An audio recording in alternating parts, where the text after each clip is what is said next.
Okay. Alright, do the thing, do the thing. Warning. The following video is for entertainment purposes only. A sense of humor required beyond this point. Do not attempt to recreate or reenact any stunt, activity, comment, observation, or verbal diarrhea seen in this episode. Dude and Dude are not professionals yet, so any attempt to copy them in any way would be completely stupid. Seriously, they have no idea what they're doing. Everything you see is made up as they go. I should know. I work with them every week, and they have no clue. Well, you can't say I didn't warn you. Lazyboys night, time well wasted. Cheers, dudes! That's awesome. Well done. Okay. Hang on. Oh, glasses. Okay, hurry up. Okay, we gotta open this first. I miss Dude. Okay. Hang on. No, I'm not gonna do it now. Okay, you ready? Yeah, go. That's Dude. That's Dude. And welcome to Lazyboys night. Now, in case you're wondering what the heck is going on, Dude is absent this week. He's sick. What did he say it was? Gonorrhea or something? I don't know. I'm teasing. I'm teasing. You're lucky, man. He's not going to be able to retaliate. Yeah, so we have to deal with doing the show just the two of us. We have no crew this week. So hang in, folks. This is going to be interesting for us as well. All right. We talk about that after, right? Yeah. I'm so used to having direction. I know. Do we talk about the beer review? Yeah, we do. Yeah, we do. This is the Can we talk about what the? This is the Beardmore Lagered Ale from Furnace Room Brewery.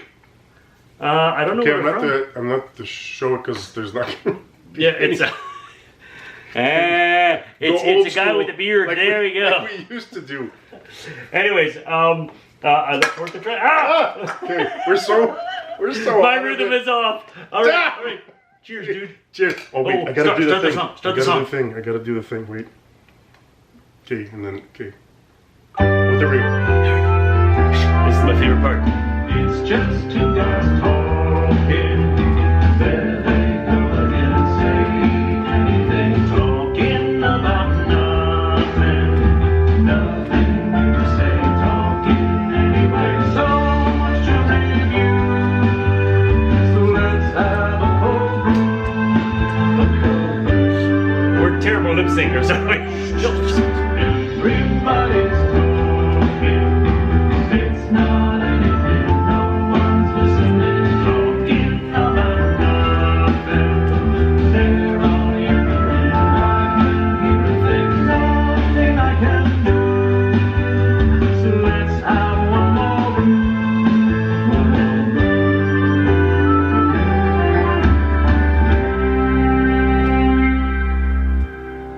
Pause. Awesome. Okay. Ooh. Oh, yeah. All right. Oh, that was beauty, eh? We didn't even do the cheers before, by the way. We threw us off. Oh, we did. Cheers. Did we do that? Okay. Double cheers. Double All cheers. right. Boom. Tap, tap. Okay, we're actually going to try it now.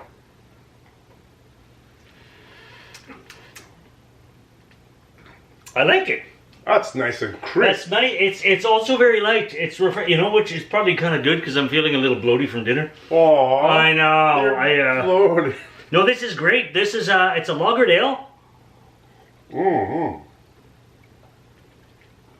It's very crisp, very refreshing. Goes down easy. Even look at the color. It's very light. This is not. We sometimes really love the heavy beers.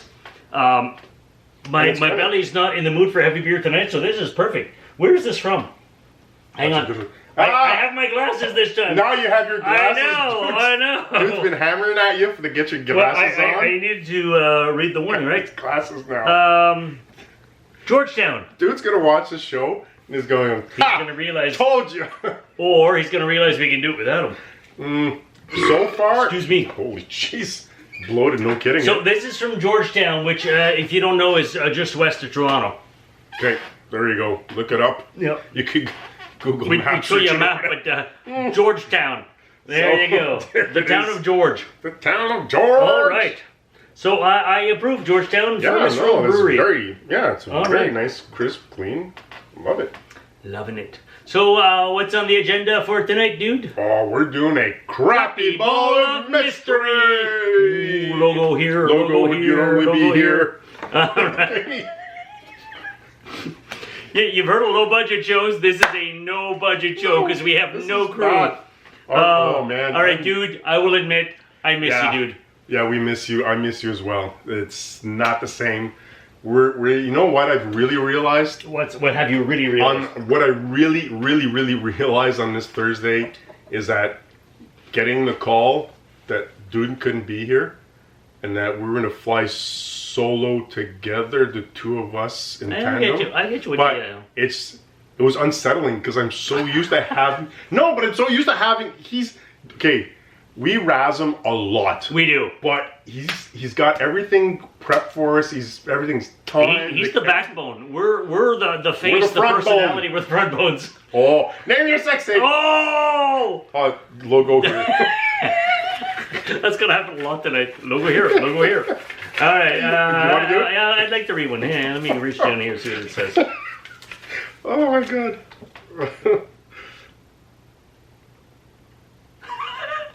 Okay. This is from Natalie in Montreal. Oh. It says, "Why do we always leave perplexed after we watch a new Quentin Tarantino movie?" Perplexed? As if confused. Do you feel confused? I with feel Tarantino confused films? right now with that question. Why do we always leave perplexed after we watch a new Quentin Tarantino movie? Natalie from Montreal. Okay. Well, Natalie, I don't feel perplexed when I watch Quentin Tarantino. I will admit Pulp Fiction was a little confusing to follow the first time. I was gonna say maybe more Pulp Fiction just because of the sequence. It was completely out of a sequence, and it's only at the very end that everything came together. And that I could see leaving that being perplexed. And I think the thing is Tarantino has a knack for really doing interesting character development and weaving them together. And sometimes because he does that, the flow isn't linear. Pulp Fiction, for example. Yeah. But even if you think of the very first film that came out, where he wrote and directed Was that Reservoir Dogs? Yeah. Oh, that was that brilliant film. the fact that there was the main movie, but then you had all these sidebars explaining all the other things that were going on, and you would go either back in time, or what was happening to other guys during the heist. And again, he's not a linear storyteller. No, but in the middle there is there's a thread. Yeah, not Pulp Fiction, but for Reservoir Dogs there was a thread in the middle, but he was weaving in and out of it. So I could see that being the very first film. That would have been perplexing. Just trying to, I'm sure that audiences back then, we're talking what is it, the early 90s? We don't know. We're not the guess. So was Pulp Fiction was 1990 or 91. Reservoir Dogs came out before, so it could be late 80s. Maybe. I'm saying, well, let's go keep it safe. Or is Pulp Fiction 94? Keep it safe. Early 90s. Early 90s. We'll keep it in the early 90s because that's when he really broke out. Yeah. He was on the scene. Oh my God, it's been 30 years? Shush, don't say dates. How many times do I have to tell you not to say dates? Okay. Not just for them, for myself.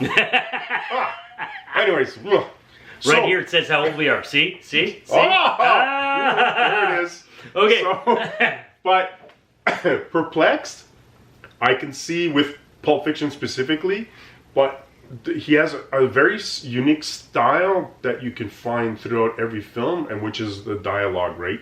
And the gore, like the actual Kill Bill gore. Let's oh my God! One thing that I found perplexing in a way because it caught me off guard. Not that I didn't understand the thread, but it just made me have a WTF moment. Inglourious Bastards, brilliant film. And it's a war film, blah, blah, blah. But at the end, they actually managed to... Spoiler alert. Okay, if you haven't seen Inglourious Bastards from Tarantino, skip ahead, and I'll wave you back in. What I'll do is I won't say what the ending is, but I will say he completely rewrites history. Yeah. Let's just say that. Yeah. He completely rewrites history. So up until that point, you're thinking this is World War II, this is how it happened, and then you have WTF. That's not how the war happened. Changed history. So that kind of had me a little perplexed that way. This is what history would have been, kind of thing. Oh yeah, that would have been inglorious. But the perplexing, I'd have to find a different word for his style, because fair enough, when we leave the theater, right, or now if you're watching it on your Jumbotron at home, Jumbotron. It's like everybody has like a 60 or 75-inch TV. Oh, they get bigger now. I I'm saw sure Best they Buy do. 115-inch, and I'm like, What? Yeah. See, Jumbotron. Yeah, pretty much. So when you're leaving a theater, let's call it a theater, right? Remember those? So when you leave a theater and you've just seen a Tarantino movie, I think your brain takes a while to digest the movie. You know what? Because there's so many layers to these films, And and, then if you you're watch not- them a second time, you'll catch stuff you didn't the first time. And I can tell you that as soon as I saw Reservoir Dogs, I fell in love with that style. Right away, out of the theater, boom, I love it. When I found out that he was coming out with a second movie and went to see it, Pulp Fiction, walked out of the theater, it changed my life in the way that I saw films forever. It was just that style, and I have always loved dialogue in films. Like Robert, he's the remember king of dialogues. The Golden Touch, Yeah. we're talking about dialogue, right? That movie's awesome about referring. If you ever have a chance, go see The Golden Touch. Episode 21. I don't know why. You're going to have to look it up. Go through our episodes. But that part of it, the dialogue and everything else, but yeah, I think for sure anything else he did after, I was not 100% in love with the film like I was for his two first ones. But when I started mentally digesting it, I went, oh shit, that was an awesome movie. We couldn't censor that, by the way. Oh. Oh, sorry. Too late. So, One I film actually that gotta stands watch out my for me. language for real. One film that stands out for me as being heavy dialogue based, but at the same time heavy action. What's it called? He did a double feature with. It's a story about the car, the stunt drivers, the car thing. What's it called? Death something. Something. Oh, I can't remember the name. This one dude usually preps for us. I could probably find it. So I have to basically, go through my stuff. it's Kurt Russell who's got this car, and he likes to have collisions on purpose and kill people on the road. I'm not going to get up. It's going to be. And then there's these bunch of girls, and one of the lead actresses is actually a stunt woman because they needed somebody crazy enough to do these stunts who could also act. So she does her own stunts because she's actually a stunt woman before being an actress. Wish I could remember her name. She is brilliant. Renee something. I have no idea. Anyways. See, oh my god, you guys are going to realize how much we The first suck half at of the movie is just about them talking, and you get so caught up in their stories, and you get to know these characters, and you're just drawn into the scene at the bar, which lasts forever. Yeah. Boom, boom. And the second half of the film is just one of the craziest car chases ever, and the end is so, again, WTF moment. You're like, what? All this? And that's how it is. It's funny. It's awesome. But it's totally not what you expect. So, again, I think you could be perplexed because there's such a build-up, and the conclusion is not what you expect at all. No. Oh, man, So- why can't I remember the name of that movie? Well, I can't get up and look at it. It's going to be super weird if I do. Awkward. But I anyways, can. You want me to do it? So I think You you're want right. to keep talking to him and look for the title? I think you're right. I think what happens is Tarantino films are very layered. So the first time, if you haven't processed everything, you will feel a little perplexed. Yeah. Take the time to Perplexed process. would feel, if you're a first-time Tarantino watcher, you will feel perplexed at the end of the movie. But if you've seen a few of them, you're no longer perplexed. You're now digesting mentally what you just saw. Oh yeah, and then you see how the pieces all fit. Yeah. Whether it's linear or not. Exactly. So I think that's what's going on. Natalie, I hope we answered your That's an awesome question. Thank you so much. Yeah. Thank you for sending. So- I got the, you know what? It's that heavy dinner coming up now. This loosened it. I don't want to hear coming up. Thank you, Beardmore. Okay. So. All right. Oh, we have to do that, I think. Okay. So, cheers. Oh, Cheers. like, share, subscribe. Do that. And So- end title card. Lazyboys night. No, I didn't say my thing. Oh. Okay. Cheers. See you next week. Hopefully, Dude will be back because I miss you tremendously, and I realize how much work you actually do. And I might tone down a bit my razzing and my chirping, just because I noticed how much you really do on the show. So get better, get well, take care of yourself. We'll bring you a six-pack later, okay, buddy? Take care. Cheers. Cheers. Okay, you got to turn the camera off now. Oh, well, I gotta do the end card. Lazy Boys Night, episode 23-03. What's this one called? Perplexing Tarantino. No, or that's something. So that's a lame title. Tarantino Okay, with a question mark? I don't know. And the middle message is going to be like, we miss you, dude. We miss you, dude. Copyright 2023. Cheers. Cheers. Okay. Yeah, that one.